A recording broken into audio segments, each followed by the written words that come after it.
Whether you're picking and grinning or just grinning, grab a drink, pull up a seat. It's time for Roots Music Rambler.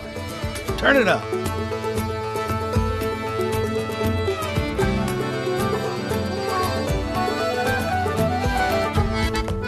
Hey there, Ramblers. Welcome into another one of our Backstage episodes on Roots Music Rambler.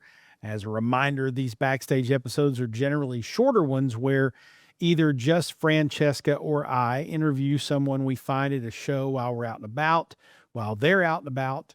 And sometimes we do virtual ones so we can get right to the point of updating you on that artist, an event, or similar.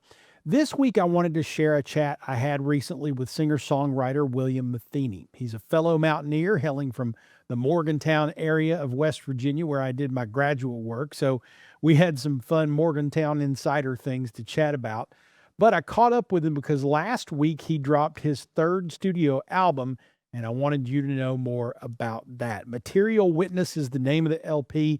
It marks a step up in the recording and engineering approach for Matheny and his band. A couple of tracks even feature a fun change of roles as John R. Miller sat in on bass guitar on a couple of the tracks. Now, for those of you who don't know, Matheny is Miller's regular bass player when John R. is playing live. So that's kind of some fun trivia about the record. Matheny says the album is more focused on mortality and the passing of time than his previous works, but his songwriting is so beautiful and the music just brings the right amount of life to the stories. I know you're going to love the album. The West Virginia connection here did the episode justice too, I think. It's just two dudes chatting rather than a formal interview, really, which I prefer. That approach and that outcome. So this was a really fun conversation, and I'm not even really editing much of it. I'm just kind of throwing it out there for you to see it. So why not get to it, right? Here's my recent chat with singer-songwriter William Matheny.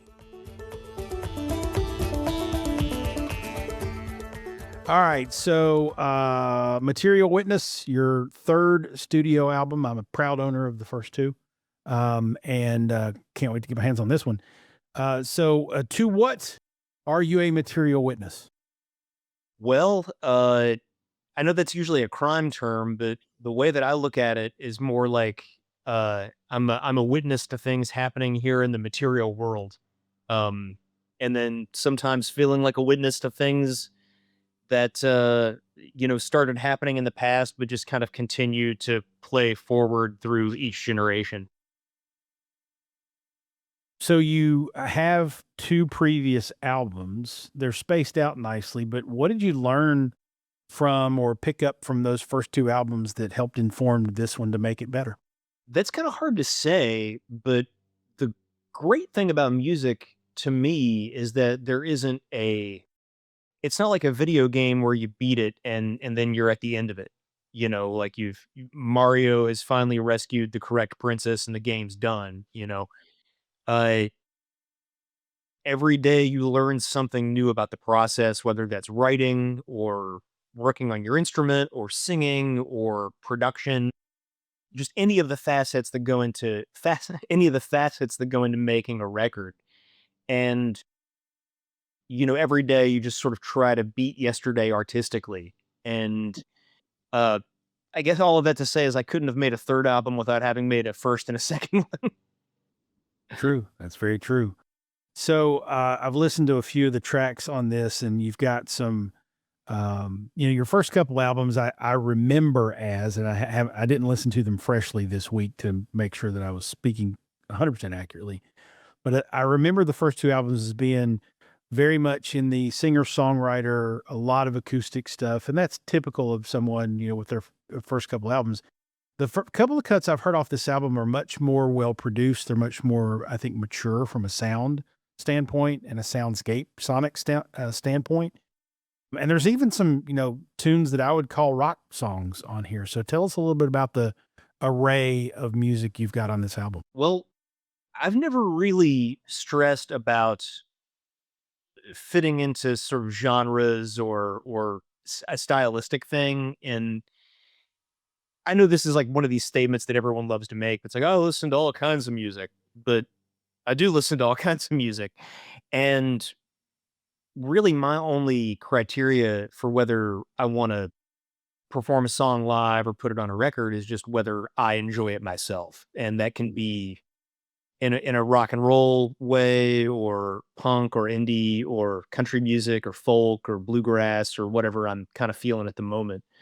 As far as the fidelity of the record goes, this was kind of a step up for us because it was the first album that my band and I made in um kind of like a proper big budget studio. We went down to Nashville and made the record there.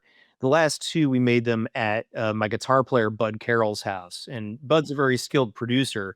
But it's a very those were very homemade affairs, and in a way that I really appreciate. But this was our first experience with a place that has really fancy isolation rooms and a mini fridge. Gotta have the mini They had a fridge. mini fridge and a Keurig, so it was a big deal for us. And you weren't using those for percussion, that was for the luxury of being in a nice We did studio, both. right? We made drinks with them, and then we played drums on them. Nice, I love it. That's so good. So, I know that you continue to despite the fact that you're, focusing more and more on your solo career, I know you continue to play, I think, with John R. Miller from time to time, and also the Paranoid Style, I believe. What do you take from those, from supporting those other artists and other acts into your solo career, whether it be writing songs in the studio, performing? What carries over from one to the other for you? Why do you keep doing it? Well, the reason I keep doing it is just because I love the people involved, and I love that music so much. John's one of the greatest songwriters alive, and I think Elizabeth Nelson Bracey is also one of the greatest songwriters alive. And I'm, getting to make music with these people, all the people in both bands. It's one of the great joys of my life. And as far as what I bring over to my own music from that, I think there are a lot of things you can't learn if you're in charge. And Mm.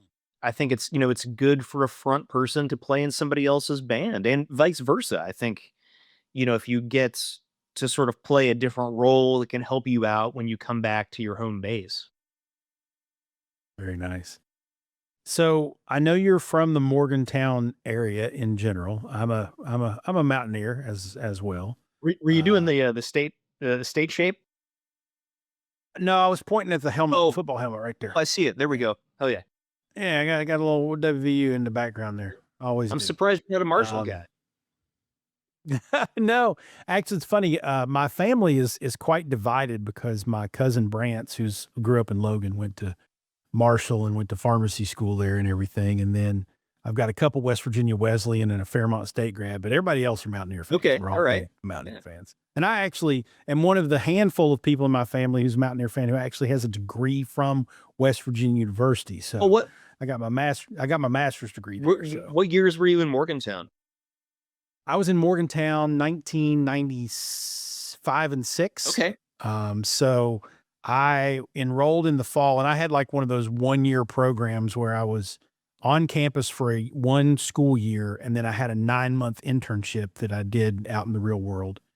And, not that Morgantown isn't the real world, but you know what I mean? Um, and so I was only there for 1 year, on campus, but I had been a huge West Virginia fan and always wanted to go there for school at some point. I did my undergrad at Morehead State University Oh, in okay. Kentucky. Yeah. Um, But yeah, I went to WVU for 1 year, got a master's degree in sport management, and spent 15 years as a PR guy in college athletics before I wised up and got a job in the actual real world of marketing, PR, and advertising. So, if we're talking sports, that would have been like the Amos Zaraway years, right? yes, Okay. All right. yes. I was a witness to the Don Nealon up the middle meter from the student section. That was popular when I was there. Burden's in. Draw off Uh, the middle. I was also there for the first ever Big East basketball game. Allen Iverson and Georgetown came to the Coliseum. I bore witness to Wow. that. So yeah, so it was the first year of the Big East and all the other sports, and it was a fun year. I had a good time there and a blast. I wasn't there long enough to really indoctrinate myself into student life or anything like that, but I closed down the sports page a few Okay. times, Did you that kind of did you thing. get to catch any music when you were up here? I did. There's actually a band. I don't know. I don't remember the name of the bar. And I was not as deeply into like Americana, country, folk music then. I was more just kind of wherever my friends went. And there was a bar there. They had a band.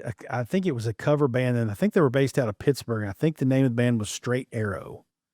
And I distinctly remember that night just because I was kind of standing in the back of the bar with a couple of my friends having a beer. And I just kept thinking, God damn, these guys are good. Like they're playing cover tunes, but they're playing them like to perfection. Like you could close your eyes and think you were watching the Red Hot Chili Peppers or whatever they're Yeah, playing. yeah.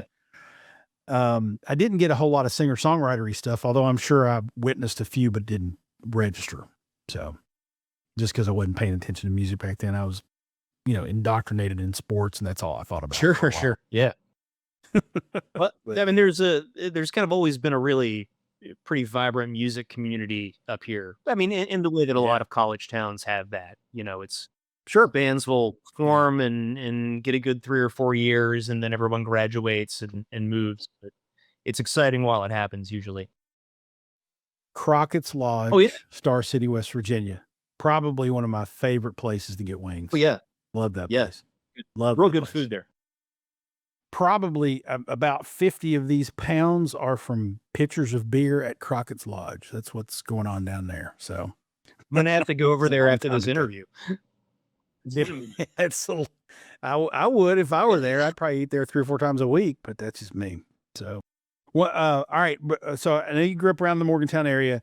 I'm curious as to what's your earliest memory of hearing music, a song, an album, an artist, and thinking, I want to do that. That's for me. Well, I have actually a very clear memory of that, and it was at well, my dad was he still is a musician. He just doesn't play as much these days, but he was a banjo player in the late '70s, early '80s, and in like a regionally traveling bluegrass band, and then he became an HVAC guy, and the guy who owned the HVAC company that he worked for was having a party, and all these guys played music too. It was kind of they were having sort of an old time jam going on, and I distinctly remember they were doing the song Red Wing, which is kind of a kind of traditional, and I think I had like my little plastic guitar, and I was really they wouldn't let me join in the jam circle, because it was like this is the adults are actually playing now. I was maybe like 3 or 4, I guess, and I just remember thinking, like, well, I need to learn how to play something so I can kind of get in the jam, and then that was really what inspired me to do it. Very nice. What's the first song you remember learning? Uh, who? I just remember my dad teaching me like, G, D, and A, and then going back and forth between those 3 and all the different combinations you could think of. Um, see, Paradise by John Prine was a really early one. I think that one's only 2 chords, maybe, but it's, you can do that with D, G, and A. I think that was the first song I. That's a classic, man. Yeah, absolutely. I don't know that I've run into anybody in my little jaunt into the music world that doesn't either regularly play that song or at least knows all the words and has played it a couple times. Yeah, I mean, it's a little bit like, I don't know. I mean, it's a standard. I can't really put it any other way. Yeah, it is. It is. I actually had the good fortune to see John several times live because my stepdad was a big John Prine fan, and I actually saw him at Renfro Valley when I was like 9. Oh man. So I saw him a long, long time ago. So that would have been Um, like what album cycle would this have been? Geez, it would have been 82. Oh, like Storm Windows or something like that. Yeah, it was around Storm Windows. I know we had a copy of Storm Well, that's Windows, so cool. that makes a lot of sense. And actually, my mom just brought all the old records from her house and dropped off, and this copy of Storm Windows is in there, the original one that Amazing. we had. But yeah, I saw him there, and then I didn't see him for a long time. And then when I started getting back into music a little bit, every time my stepdad would come to visit me wherever I was, if John Prine was anywhere near, we'd go see him. And I've seen him, I guess, 5 or 6 times, but I saw him several times at the Palace. I saw Leon Redbone open up for him one Whoa, time, which was okay, cool. phenomenal. And I saw Elizabeth Cook open up for him. And then at the Elizabeth Cook show, he brought Jim James from My Morning Jacket out Whoa, to do Paradise. that's so cool. Which I was like, oh my God, this is the coolest thing ever, you know? Man, Yeah, it was pretty neat. And then the last time I saw him was probably a year or 2 before he passed away at the Brown in Louisville. And I don't think he had any guests that night. It was just him and his group. And Jason Wilmer, his guitar player, was like he's a friend of a friend. And we were hoping that he would invite us backstage, but they got on the bus and left after that, 'cause I think there was a storm coming in or something like that. So I was going to get to meet him, but I didn't get to meet him. So, and I never got to meet him, and I never got to see him live either, which was, a real bummer. But last year, I had the good fortune. I got to do You Got Gold. Like the Prine family has the You Got Gold event in Nashville every year, and I got to do Grandpa Was a Carpenter with John's band. yeah. So Jason was on guitar, and Oh, sweet. with That's Jess so Underman cool. on keys and stuff, and it was Yeah. Yeah. Grandpa was one of the songs that I used to sing my kids as a lullaby when they were kids, when they were babies. Man, yeah, that's one that I have a lot of memories of my dad playing around the house when I Yeah. was younger. That's good stuff, man. He was a treat. I do remember one time the funniest thing I ever saw with John was at the Palace in Louisville. I think it might have been the Leon Redbone concert, but there were, as with John Prine shows, there was several pockets of people in the place that were drunk off their asses and were singing along and singing a little too loud. And, the couple people got into like a yelling match between songs, and John just kind of stood there looking toward the back of the room. And he goes, "Hey, won't y'all sit down and shut up? You came to listen, didn't you?" And everybody just went, "Yes, sir." It was pretty Well, I'm cool. glad nobody decided to get into it with him. I mean, Yeah. Yeah, no doubt.